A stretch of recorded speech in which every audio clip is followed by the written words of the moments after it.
Salam sejahtera untuk kita semua.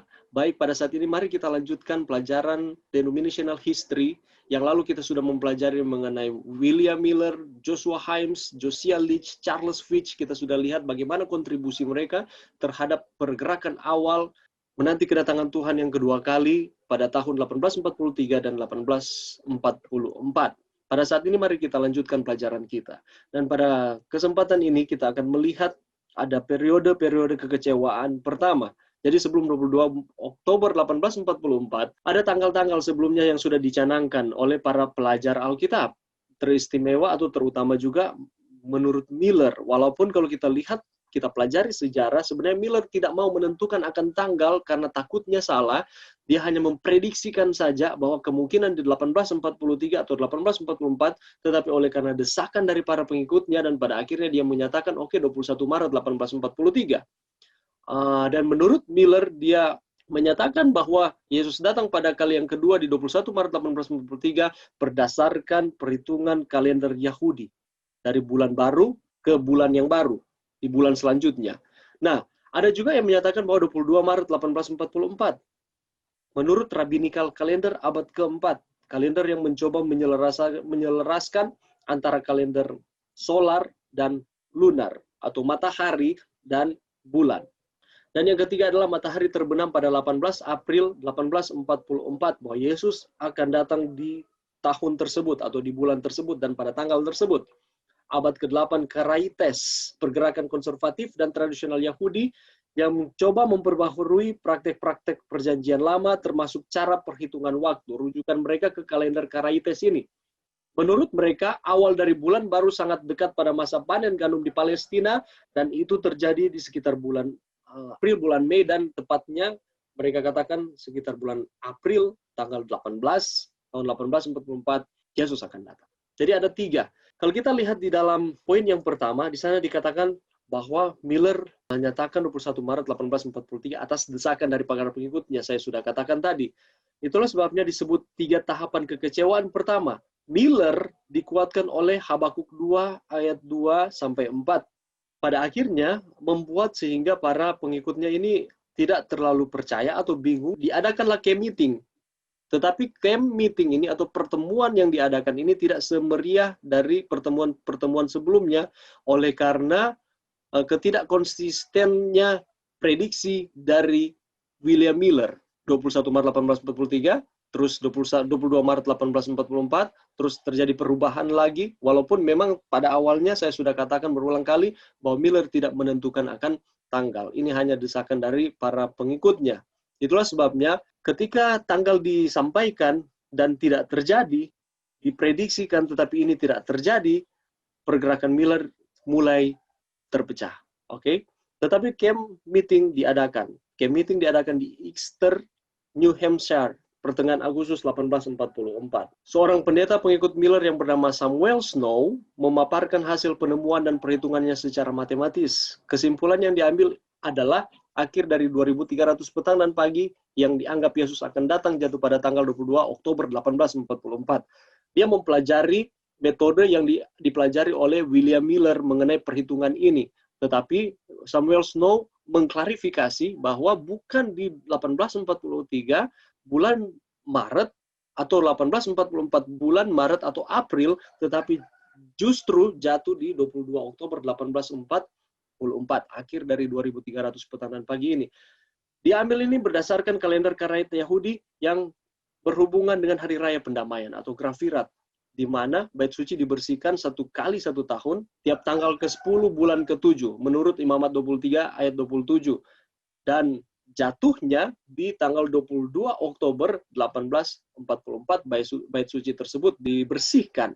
Nah, awal mula sehingga para pengikut dari William Miller, mereka mempercayai akan teori dari Samuel Snow oleh karena hasil dari mempelajari akan firman pastinya. Dan ini dikenal dengan pergerakan bulan ke-7 atau the 7-month movement.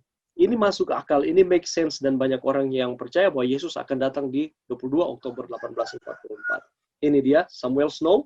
Penemuan ini membangunkan dan memberi semangat baru bagi pengikut Miller oleh karena tadi kekecewaan. Banyak yang menyatakan bahwa Miller punya prediksi mengenai kedatangan Tuhan sudah tidak benar lagi oleh karena 21 Maret 1843 Allah tidak datang, 22 Maret 1844 Allah tidak datang, 18 April 1844 Allah juga tidak datang atau Yesus tidak datang. Tetapi oleh karena pandangan, oleh karena masukan ataupun hasil dari belajar dari Samuel Snow pada akhirnya mereka percaya bahwa Yesus akan datang di 22 Oktober 1840. Ini disebut oleh George Storrs sebagai the true midnight cry, seruan tengah malam yang benar. Yang tadi, yang ketiga atau ketiga kekecewaan yang pertama tadi itu tidaklah benar, tetapi 22 Oktober 1844 George Storrs katakan bahwa ini adalah seruan tengah malam yang benar. Karena dihubungkan dengan perumpamaan 10 anak darah, ada 5 yang menyediakan akan minyak, ada 5 yang tidak menyediakan akan minyak. Saat semua tertidur katanya di tengah malam, ada seruan, pengantin datang,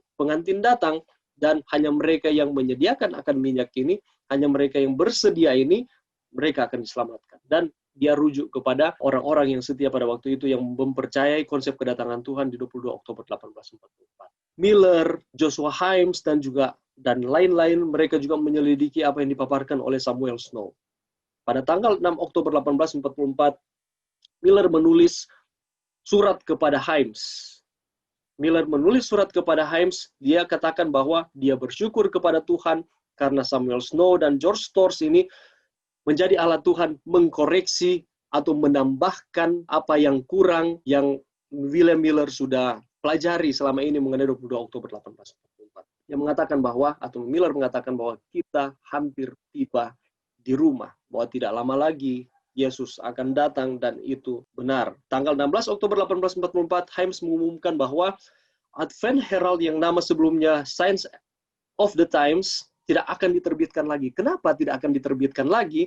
Oleh karena mereka bersiap atau sudah bersiap untuk bertemu dengan Tuhan. Tidak perlu lagi ada cetakan yang lain, oleh karena di tanggal 22 Oktober 1844, Yesus akan datang. Dan yang mereka lakukan adalah mereka menjual semua rumah mereka yang ada. Mereka membagi-bagikan harta-harta mereka. Mereka tidak mempedulikan lagi akan harta duniawi mereka. Karena mereka mengatakan bahwa Yesus akan datang. Dan ini merupakan sukacita yang besar yang dirasakan oleh para pengikut William Miller pada waktu itu, bahwa wah betul, Yesus yang selama ini kita nanti-nantikan, tidak lama lagi dia akan datang. Paling kurang ini gambaran bagaimana umat-umat Tuhan sedang menunggu akan kedatangan Tuhan yang kedua kali. Kalau kita membaca sejarah di tanggal 22 Oktober 1844 pada pagi hari, apa yang mereka lakukan? Mereka sudah ada di belakang rumah mereka, ada yang ada di atas genteng rumah mereka. Mereka sambil berpegangan tangan, mereka berdoa syukur, berdoa sukacita, sorak-sorai, menyanyi dengan begitu semangat, lagu-lagu rohani, lagu-lagu kemenangan, bahwa Yesus tidak lama lagi akan datang, mereka akan melihat Yesus di awan-awan akan turun menjemput mereka. Jadi penuh dengan sukacita. 22 Oktober 1844 di pagi hari, masuk ke siang hari, mereka tetap menatap ke atas, mereka melihat bahwa Yesus tidak lama lagi akan datang. Mereka menunggu bahwa langit ini akan terbuka dan mereka akan melihat Yesus bersama-sama dengan pasukan sorga akan turun menjemput orang-orang ini yang sedang bersedia. Oleh karena akhir dari 2300 petang dan pagi adalah 22 Oktober 1844. Begitu bersemangat, begitu bersukacita. Sampai pada sore hari, mereka berdoa, mereka tetap memanjatkan akan puji-pujian kepada Tuhan. Tetapi sampai pada malam hari, mereka melihat ke atas, tidak ada peristiwa yang terjadi. Tidak ada pergerakan mungkin dari awan atau langit membelah menjadi dua bagian, tidak ada yang terjadi seperti itu. Dan pada akhirnya yang tadinya mereka bersukacita, mereka mulai kecewa, mereka putus asa. Lalu ada yang menyatakan seperti ini, beberapa di antara mereka, mungkin bukan 22 Oktober 1844, mungkin 23 Oktober 1844. Mereka menunggu tetapi Yesus tidak juga datang. Itulah sebabnya setelah masa kekecewaan ini, ada begitu banyak orang-orang yang tadinya mereka percaya kepada Tuhan, mereka percaya kepada konsep kedatangan Tuhan yang kedua kali, banyak yang murtad. Banyak yang keluar dari pergerakan ini. Dan yang masih tertinggal di pergerakan ini terpecah menjadi 3 bagian. Pengikut Millerite Movement, ada yang menamakan diri mereka spiritualizer, dan kelompok kecil. Kelompok kecil ini kelompok yang tetap mempercayai akan kebenaran firman, bahwa Yesus itu tidak salah. mungkin manusia yang salah, tetapi Allah itu tidak pernah salah. Setelah masa kekecewaan ini, pengikut Miller terbagi dalam paling kurang 3 kelompok besar, tapi mayoritas dari kelompok ini sudah keluar, mereka sudah tidak percaya lagi, yang tinggal terpecah menjadi 3. Yang pertama adalah peristiwa tepat, waktunya tidak tepat. Dipimpin oleh Himes, Miller, dan kawan-kawan, mereka menghitung lagi tahun 1845, 1846, 1847, 1854, dan lain-lain, dan pada akhirnya Yesus tidak datang. Timbul satu pergerakan, yakni Advent Christian Church. Okay? Jadi mereka meyakini bahwa peristiwa tepat, tetapi waktunya tidak tepat. Mereka berusaha mencari dari tahun ke tahun, tetapi Yesus tidak datang. Okay? Dan pada akhirnya ada Advent Christian Church. Yang kedua adalah peristiwanya tepat, waktunya juga tepat. Okay? Jadi pada waktu 22 Oktober 1844, itu peristiwanya tepat. Jadi Yesus datang pada waktu itu dalam bentuk roh. Itulah sebabnya nama mereka adalah spiritualizer. Jadi mereka katakan Yesus datang pada waktu itu, tetapi dalam bentuk roh. Dan mereka merasakan, mereka mengimani bahwa Yesus datang pada waktu itu. Ini tidak sesuai dengan Alkitab. Dan ajaran ini adalah ajaran-ajaran sesat yang tidak berlandaskan akan Alkitab. Mungkin ini respons dari kekecewaan mereka sehingga mereka tidak terima bahwa Yesus tidak datang pada waktu itu, dan mereka membuat cerita bahwa Yesus datang tetapi di dalam bentuk. Dan pada akhirnya kelompok spiritualizer ini tidak ada lagi. Dan kelompok yang ketiga ini, peristiwa tidak tepat, waktunya tepat. Jadi something happened pada waktu 22 Oktober 1844. Tidak tahu itu peristiwa seperti apa, karena Alkitab tidak mungkin salah. Jadi peristiwanya ada. Ada peristiwa pada waktu itu, tetapi bukan peristiwa mengenai kedatangan Tuhan yang kedua kali.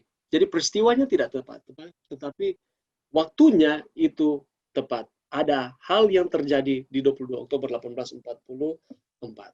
Dan kita tahu bersama bahwa di dalam sejarah tahun 1849, 5 tahun setelah William Miller menyatakan bahwa Yesus datang di 22 Oktober 1844, di bulan Desember tanggal 20, di usianya yang ke-67 tahun, William Miller meninggal dunia. Jadi kalau sekali lagi, kalau ada yang menyatakan bahwa gereja Advent sudah ada di tahun 1844, itu tidak benar. Di tahun 1844, sekali lagi, itu adalah Millerite Movement. Di tahun 1850-an, itu adalah Sabbatarian Movement. Jadi Sabbatarian Movement adalah pergerakan orang-orang yang menyucikan Sabat, yang menanti akan kedatangan Tuhan.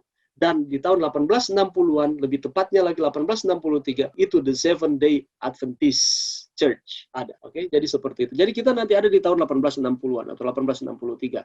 Tetapi cikal bakalnya, landasannya memang sudah mulai ada di tahun 1840-an, 1850-an, dan 18 sampai di 1863. Eksis sampai saat ini. Oke, bagaimana kita menerangkan kekecewaan besar 22 Oktober 1844? Mengapa Allah mengizinkan hal ini terjadi? Mengapa Allah tidak memberikan beberapa orientasi dulu yang dapat mencegah pengalaman pahit ini?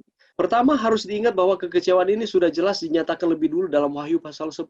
Yang kedua adalah, apakah ini kekecewaan pertama yang dialami oleh umat Allah? Tidak. Ini bukan kekecewaan pertama. Ini sebenarnya terjadi tahun 31 AD, di mana Yesus mati di kayu salib. Dan ini merupakan kekecewaan yang dialami oleh umat-umat Tuhan, bahwa Yesus yang sebenarnya harus datang ke dunia ini, yang harus menyelamatkan umat manusia, tetapi penyelamat ini justru dia mati di kayu salib. Dan banyak tidak terima, banyak yang tidak percaya lagi kepada Yesus itu sendiri sebagai Allah, yang menjelma menjadi manusia, dan banyak orang yang kecewa. Tetapi di antara orang-orang yang kecewa ini masih banyak juga, atau ada beberapa juga orang-orang yang tetap mempertahankan akan integritas mereka. Mereka tetap percaya bahwa Allah itu benar, Allah itu tidak salah.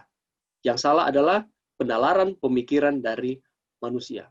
Dan kita tahu bersama bahwa kelompok yang ketiga ini, yang minoritas ini, mereka katakan bahwa peristiwa itu tidak benar, peristiwa yang terjadi 22 Oktober 1844 itu salah, bukan kedatangan Tuhan, tetapi ada tanggalnya itu benar, ada sesuatu yang terjadi, dan itu dinyatakan oleh Allah di tahun 1844, di hari selanjutnya, di 23 Oktober. Kita tahu bersama mengenai cerita ini, mengenai Hiram Edson, dia berjalan di ladang jagung, lalu tiba-tiba dia menengadah ke atas, lalu dia lihat membesarnya dari bilik yang suci ke bilik yang maha suci. Oke, nanti kita akan bahas ini bersama-sama. Ini tadi saya sudah jelaskan, Owen Crosier dan Hiram Edson, ketika masa kekecewaan ini mereka hendak pulang ke rumah mereka. Mungkin kita tidak tahu karena kita tidak berada di situasi tersebut, tapi kita bayangkan saja seperti itu. Oleh karena kekecewaan, menunggu kedatangan Tuhan, tetapi Tuhan tidak datang, di tanggal 23 Oktober, ketika mereka sedang berjalan, tiba-tiba Hiram Edson menengadah ke atas dan dia melihat bahwa ada peristiwa yang terjadi yang ditujukan oleh Tuhan, di mana Yesus atau imam besar ini dia berpindah dari bilik yang suci ke bilik yang maha suci untuk mengadakan pendamaian.